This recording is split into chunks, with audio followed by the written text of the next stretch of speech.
Welcome back to The Explainer. Today, we're going to fundamentally shift how you view organizational development.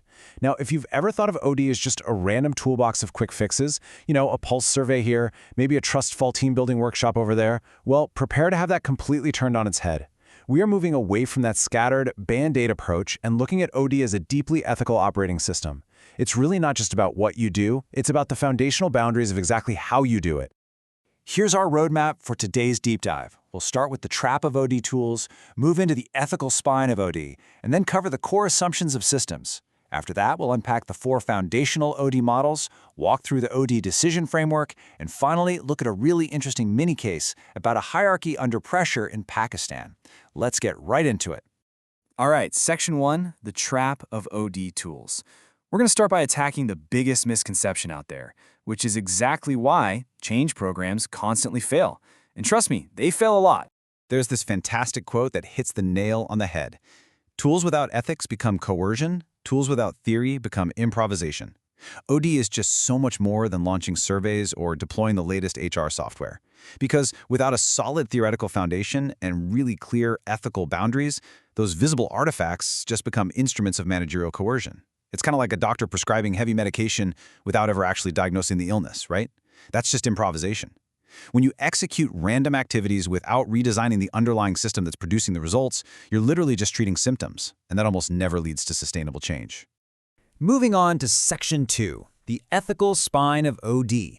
Let's look at the foundation here and see what OD actually considers the definitive boundary for action. Take a look at these core values. We're talking dignity and human worth, justice and fairness, participation, data-based inquiry, and genuine stakeholder cooperation. Now, the absolutely crucial point here is that these are not just nice-to-have corporate buzzwords that you stick on a break room poster. In true organizational development, these are functional, methodological requirements. Think about it logically for a second. If you don't treat people with dignity and ensure psychological safety, what happens? They conceal information. And if they conceal information, your diagnosis becomes completely distorted and utterly useless.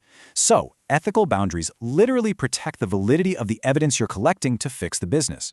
When you ignore these values, especially when you're under intense performance pressure, you just don't get real improvement. Instead of a legitimate process that builds trust and ownership, you end up with managerial coercion. You get what I like to call compliance theater. People will nod along, tell you exactly what you want to hear out of fear, and then go right back to their desks and create hidden shadow systems to actually get their jobs done.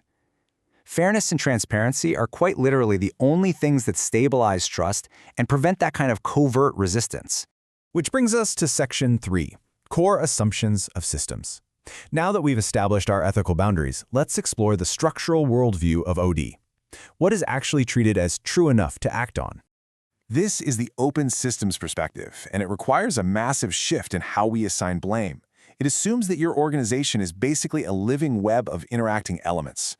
You simply can't fix an issue in isolation because absolutely everything is interdependent. For instance, if you have chronic project delays, it's usually not because your people are lazy. It's a workflow, a communication, or maybe a decision rights problem. A recurring issue is almost always a system design flaw, not an individual fault.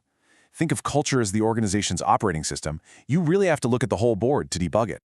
And this perfectly highlights a massive false trade-off that plagues modern business. Too many leaders think they have to choose between taking care of their people and hitting their financial targets. But the reality, human potential and performance are inextricably linked. Organizational health functionally requires psychological safety, and operational effectiveness is what sustains performance. You need the hard system levers like workflow design, interacting seamlessly with the soft levers like safety. They reinforce each other. You literally can't have one without the other in the long run. All right, Section 4, the 4 foundational OD models. We've got our values and our core assumptions, so let's look at the actual blueprints used to execute all this in reality.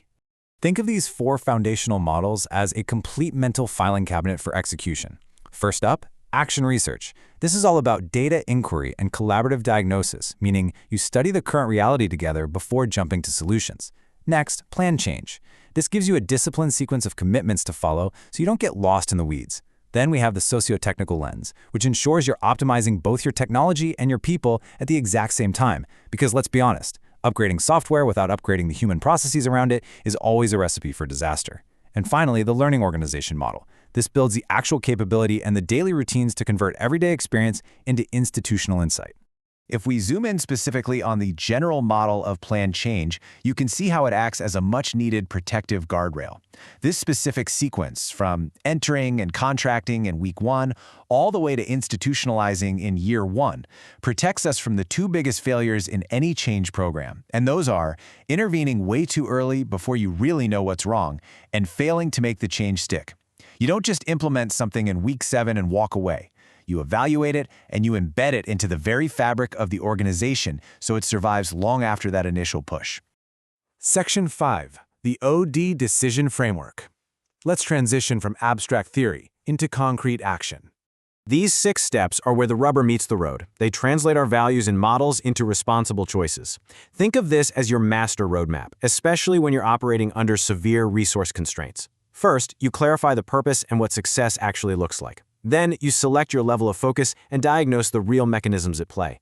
Third, you choose interventions that actually fit that diagnosis, rather than just grabbing the trendiest new tool. Fourth, you govern ethically, ensuring strict confidentiality so people feel safe sharing the truth. Fifth, you design active participation. And finally, from day 1, you plan exactly how you're going to reinforce these new behaviors so they don't just fade away after a month. And finally, Section 6, a mini case on hierarchy under pressure. To really land the plane here, let's look at a high-stakes, real-world scenario from a mid-sized service organization in Pakistan. So picture this. You walk into this highly hierarchical environment where deference to authority is really strong. The reader is feeling intense pressure from every side. The business is hurting, and they just want you to deploy a quick tool to make the pain stop. They don't want a long diagnosis. They want a magic bullet right now. So the question is, how do you maintain your ethical boundaries and insist on real OD practice in the face of a demanding, powerful boss? You look at the dashboard, and it is just flashing red with symptoms. Customer complaints are through the roof, employee turnover is spiking, and service quality is tanking.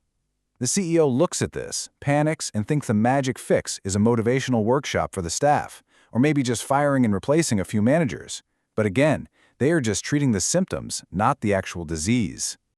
This is exactly where you, as a disciplined practitioner, have to push back. You must insist on mechanism-based diagnosis. You have to look the CEO in the eye and say, we need to figure out why these things are happening before we act. You use ethical contracting to set governance routines.